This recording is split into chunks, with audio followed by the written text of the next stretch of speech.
यहाँ के विधायक लोग एक बिल्डिंग टूटी थी, बिल्डिंग का भारतीय जनता पार्टी के हमारे यहाँ के निगम पार्षद सब लोगों ने वहाँ पर जाकर विरोध किया था, गलत तोड़ रहे हो, उसको बचाने का भरपूर प्रयास किया गया। यहाँ से डीसी के पास लेकर प्रतिनिधिमंडल भी गया, उन्होंने कहा ये गलत हो रहा, हमने एक दिन बचाया, करने चाहिए, विधायक ने नहीं करे। अभी आप पूरी त्रिलोकपुरी की विधानसभा के तीनों वार्डों के बारे में उन्होंने कहा है। आज तो आँखें खुल गई है तुम्हारी, दो वार्डों में तुम्हारे आप पार्टी के विधायक हैं जो वहाँ पर जो लूट मचा रखी है उन्होंने मचा रखी है। आपने कुछ नाम दिए हैं, कुछ एड्रेस दिए हैं, ये एड्रेस मेरे पास है। आज आप लोग हम सब लोग दुनिया को बचाने के लिए काम, ये चिट्ठी किसने लिखी है? ये मेरे ने लिखी है, यहाँ के जिस व्यक्ति ने लिखी है। अगर मैं कोई चिट्ठी जनता के खिलाफ लिखूंगा, मैं एड्रेस लिखे हुए इसके अंदर मैडम, इसमें एड्रेस लिखे हुए कि इतना मकान ये बन रहा है, ये बन रहा है, ये बन रहा है, ये अवैध हो रहा है। त्रिलोकपुरी के तीनों वार्डों के मकान के एड्रेस देखे।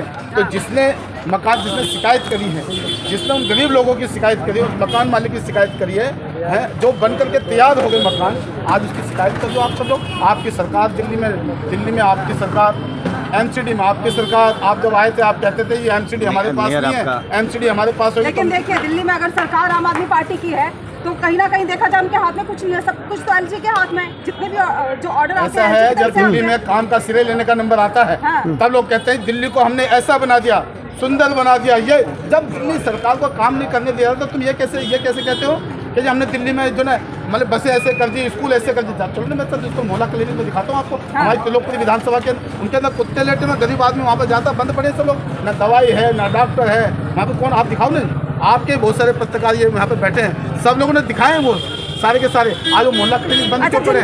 जिनके ये मकान जो है निर्माण अवैध बताए जा रहे हैं, उनके टूटने वाले अवैध निर्माण बताए जा रहे हैं, जी बताए जा रहे हैं जो टूटने वाले। क्या एक भी इंसान ऐसा और सुनो मैं आप सब उस घर का एक भी इंसान ऐसा है जो इस धरना प्रदर्शन में मौजूद हो? जिनके मकान है, जो खुद जिस बच्चे का मकान टूटा था, जो हमारे बीच में शिवन जी नहीं है, उनका बेटा, उनके परिवार के भाई, सब लोग डीसी के पास गए थे, सब लोग और जगह भी गए थे, हमारे साथ गए थे, हमारे निगम पार्षद के साथ गए थे। लेकिन उसने तो यहाँ तक भी कहा कि मेरा मकान टूटा मगर किसी और गरीब आदमी का मकान नहीं टूटना चाहिए। वो बच्चा इस फेवर में है, उसके परिवार के लोग इस फेवर में है। अब एक बात तो बताता हूँ, इस पत्र में लिखा है पार्षद है कि मैं अवैध निर्माण के खिलाफ हूँ। मैं आप सबको यहाँ पे सब लोग पत्रकार बंधु बैठे हैं, त्रिलोकपुरी के अंदर बहुत बड़ा काम करूँगा।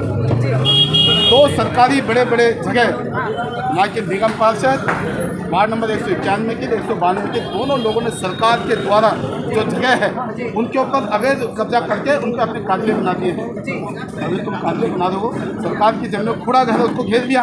एक ऐसा आलिशान जिस प्रकार से आलिशान बंगला बनाया है केजरीवाल ने, उसी प्रकार से 152 नंबर वार्ड में जो विजय कुमार है वहाँ के जो निगम पार्षद है सुविधाओं ने बनाया ना, पता है ना आपको सबको। आप जरा दिखाओ ना जाकर, अगर आप पार्टी वाले जितने भी हैं वो कहीं ना कहीं शीश महल खड़े करते जा रहे हैं अगर सरकार में है। आप देखिए ना, मैं दूर की बात, मैं त्रिलोकपुरी विधानसभा की बात कर रहा हूँ।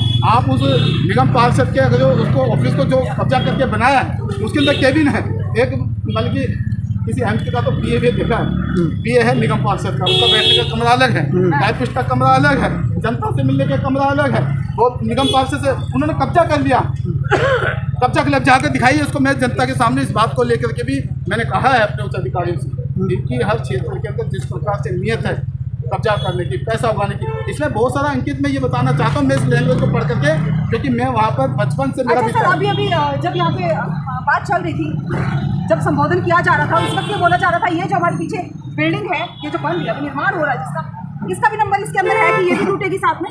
सर ऐसी बहुत सारी निर्माण जिन लोगों ने बनाए वो वर्षों से रह रहे हैं यहाँ पर जब से कॉलोनी बसी है, इसको जर्जर तुड़वाने का कुछ लोग मतलब साजिश कर भूमाफियों सब लोग कब्जा तुड़वाने का कोशिश करी, सरकार ने तुड़वाने की कोशिश करी, तब तक यहाँ के लोगों ने इस न्यू अशोक नगर को बचाया है। और उसके अंदर हम सब लोग तो हमेशा से यहाँ पे जो आम जनता है, यहाँ के RW के लोग हैं, हम भारतीय जनता पार्टी के सभी कार्यकर्ता हर संघर्ष में अशोक नगर के साथ खड़े हुए हैं। और अब तो देश के यशस्वी प्रधानमंत्री आदरणीय नरेंद्र मोदी जी ने जो 1600 कॉलोनियाँ पास हुई है उसके अंदर अशोक नगर भी पास हुआ है। अशोक नगर के अंदर कम से कम 3500 रजिस्ट्री पक्की रजिस्ट्री हो गई है, और गरीब आदमी जिनके मकान है वो रजिस्ट्री करवा रहे हैं अपनी, जिसके पास जैसा पैसा है। अच्छा, क्या वजह है अगर अवैध निर्माण नहीं है फिर भी इनको तुड़वाने के आदेश आगे से दिए जा रहे हैं? मेरा मानना है, मैं विधायक जी से निवेदन करता हूँ, हम सब लोग साथ में बैठने किया था, हमारे पार्षद बैठने किया था, आइए ना जो बिल्डिंग टूटी हम उसको बनवाए ना, इस गरीब आदमी की आप बुराई दे दो। अगर अवैध नहीं है तो फिर भी तुड़वाया जाए। ऐसा क्यों अधिकारियों पे भी होना चाहिए, जो अधिकारी को जमीन बनी थी अपना 1 साल का मकान, जब मैं नीम लगा रहा था, जब नीम खोद रहा था, जब मैंने 5 मंजिल बिल्डिंग मेरी बन गई, उसके बाद आपको दिखाई दे रहा है। इस बात ठीक है, हम तो इस बात के लिए भी विरोध करते हैं कि जो जनता के हित की चुन करके आए थे, जनता की बात करने के लिए आए थे, जनता की भलाई के लिए आए थे। आज यहाँ लोग जनता का नुकसान कर रहे हैं। आज मैं पहली बार देख रहा हूँ कि कोई व्यक्ति को चुना हुआ व्यक्ति खुलेआम पत्र लिख करके आज मैं बात आपके सामने में एक बात और कहना चाहता हूँ। इसमें बहुत सारी जो बातें हैं उनके ऊपर भी लागू होती है, उनके पार्षदों पर लागू होती है। आम पार्टी की सरकार है, उन्होंने निगम के अधिकारियों का जिक्र किया है, उन्होंने अपने पार्षदों का नाम नहीं लिखा है इसके अंदर, मगर उनके पार्षदों के द्वारा जिन मकानों पर पैसा दिया गया है उन मकानों को अंकित किया गया है इसके अंदर। और मैं सबको जानता हूँ, मैं यहाँ पे नाम खोल सकता हूँ, मैं क्योंकि मैं उस कॉलोनी के अंदर मेरा बचपन बीता, जिन लोग के मकानों का नाम दिया गया है उन मकानों के अंदर गरीब लोग हैं जिन्होंने मकान बनाए हैं, गरीब लोगों के मकान को उनसे उन्हीं के पार्षदों ने पैसा भी लिया है, उनको तुड़वाने की बात करें, उनको सील भी कराने की बात करें। इसमें एक बात भी गलत हो, मैं आज आप सबके अच्छा, क्या लगता है ये जो धरना प्रदर्शन आज आपने किया है कितना कुछ असर होने वाला है? क्या ये जो निर्माण हुआ है हमको तुड़वाने की बात चली रोक दी जाएगी? हमारा जनता की लड़ाई लड़ रहे हैं, जनता की आवाज़ बन रहे हैं, हम इसको रुकवाने के लिए भारतीय जनता पार्टी की हमारे यहाँ के स्थानीय जो प्रधान हैं RW के लोग, उनके साथ हमारा संकल्प पूरा का पूरा खड़ा है। और हम सब लोग ये मांग जो ना आज सांकेतिक धरना जो हमने दिया है, ये सांकेतिक धरना हम हर घर तक जाएंगे, हम गली में यहाँ पर रैलियाँ निकालेंगे, हम लोगों को इसको अशोकनगर को उजड़ने नहीं देंगे, बिल्डिंगें नहीं टूटने देंगे। हम सब लोग अगर यहाँ पर गरीब आदमी मकान मिला, मतलब आप बड़े बड़े लोगों के खिलाफ जो लोग करते हैं, आपको पता है वो लोग कौन लोग हैं, आप नाम क्यों नहीं दे रहे उनका? जो बिल्डर माफिया उनका नाम क्यों नहीं दे रहे हो आप? गरीब आदमी के मकान तो कहीं ना कहीं आप ये कहना चाहते हैं कि आम आदमी पार्टी और जो बिल्डर है वो मिलकर भ्रष्टाचार कर रहे हैं? मिल करके अभी हमारे निगम पार्षद जी यहाँ से आपके सामने आप सुन रहे थे, उन्होंने चैलेंज किया है कि एक बिल्डर बताए जिसके पास मैं पार्षद आज तक मैंने किसी को फोन किया हो, चाय तक पी हो, ये चैलेंज कौन कर सकता है? कि ईमानदार आदमी कर सकता है। तो उस ईमानदार आदमी ने तो मन से कहा है, मगर आपके पार्षदों से बुलवा दो जरा, आप बोल दो जरा, बुलवाए ना तेलोपुरी के अंदर जाके बोले जब पार्षद कि मैंने कोई सरकारी जमीन पर कभी कब्जा नहीं किया, कब्जा करने का अभी जाइए आप, मैं बता रहा हूँ यहाँ के वार्ड नंबर 192 की निगम पार्षद, वार्ड नंबर 191 की निगम पार्षद है, दोनों ने सरकारी जमीन पर कब्जा करके अपना ऑफिस बना दिया। आप उनका भी नाम इसमें विधायक जी आपकी ईमानदारी में जानता था, उनका भी नाम इसमें अंकित करते हैं कि मेरे पार्षदों ने भी सरकारी जमीन पर कब्जा किया है। और ये नहीं है, क्योंकि आम पार्टी का काम ही यह जब तक यही ऐसा है, जो वो लोग भ्रष्टाचार जेल में पड़े लोग।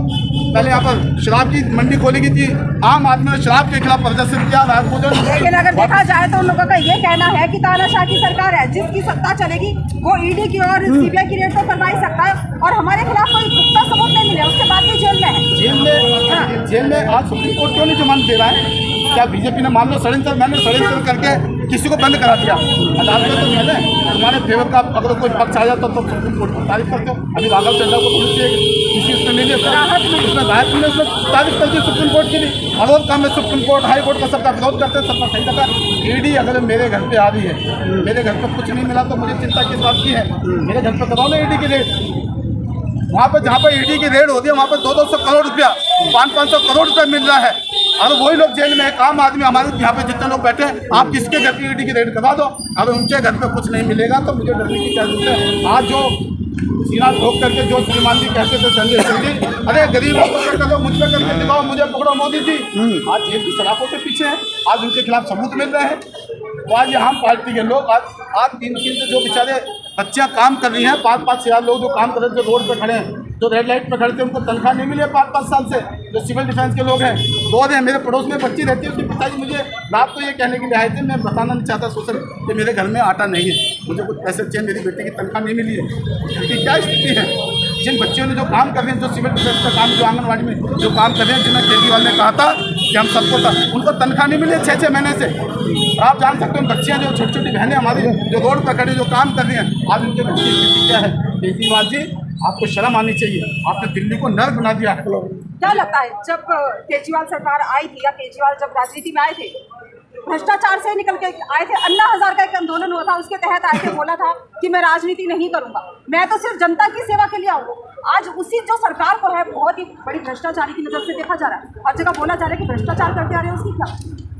आप जितना देखिए, मेरे सामने मैं जिस लोकपुर में रहता हूँ, वहाँ पर एक नगर हाई सेकेंडरी स्कूल पहले का बना हुआ था, नया स्कूल एक नहीं बना, उसके अंदर जितना भ्रष्टाचार था, एक बच्चे के ऊपर चलता हुआ पंखा गिर गया, उसके सर में चोट लगी, और उसको जो है धुकाने का प्रयास किया गया, और उसको GTB हॉस्पिटल यहाँ से GTB रेफर किया गया, और वहाँ के प्रिंसिपल को इस बात के लिए निकाल दिया गया, ट्रांसफर कर दिया गया उसका, कि तुमने दूसरे लोग को क्यों बताया। लेकिन मेरे घर के सामने मैं उस घर में घुसा, दीवार को ताप के गया, पंखा देख कर लाया, बच्चे की हालत देखने के लिए मैं और हमारे प्रदेश अध्यक्ष श्रीमान मनोज तिवारी जी, विजेंद्र गुप्ता जी, हम सब लोग जीटीवी गए थे। देखिए ये भ्रष्टाचार खत्म करने आए थे, क्या लगता है भ्रष्टाचार तो देखिए बहन जी, भ्रष्टाचार की स्थिति है कि भ्रष्टाचार में जितना इन्होंने लूटा है, इन्होंने तो बेशर्मी करके इनके सामने कुछ नहीं है। पैसा दे करके, जैसा भी कहा गया, पैसा दे करके जो लोग आए थे टिकट लेकर के, उनका क्या काम है, वो पैसा तो पूरा तो करे कम से कम। अब उनका एक काम है, उनको पता कोई सुनने वाला जितना लूट सको लूट, ये तो लूट है, लूट रहे हैं वो लगा करके। उनको जनता से कोई मतलब नहीं है, जनता से कोई मतलब की सलोखा नहीं है। शराब नीति की जो बताए, छोटी छोटी बहन बेटों आपको 3 दिन, जो उम्र 18 साल की शराब खरीदने की उसको 21 साल कर दिया। जो उम्र मतलब कि पिंक ठेके महिलाओं के लिए खोल दिए गए, आपको 3 दिन तक बाद खुलेगा, गली गली में ठेके खोल दिए गए। उसका विरोध आम आदमी ने किया। जब सीबीआई जांच करने लगी तो इन्होंने पॉलिसी वापस ली है। भ्रष्टाचार की जननी है, आम पार्टी से ज़्यादा कुछ नहीं है। झूठ बोल करके आए थे, और आप झूठ बोलने में सबसे ज़्यादा अगर को करकेटे से भी ज़्यादा रंग बदलता है, उसका नाम है केजरीवाल। तो जिस तरह से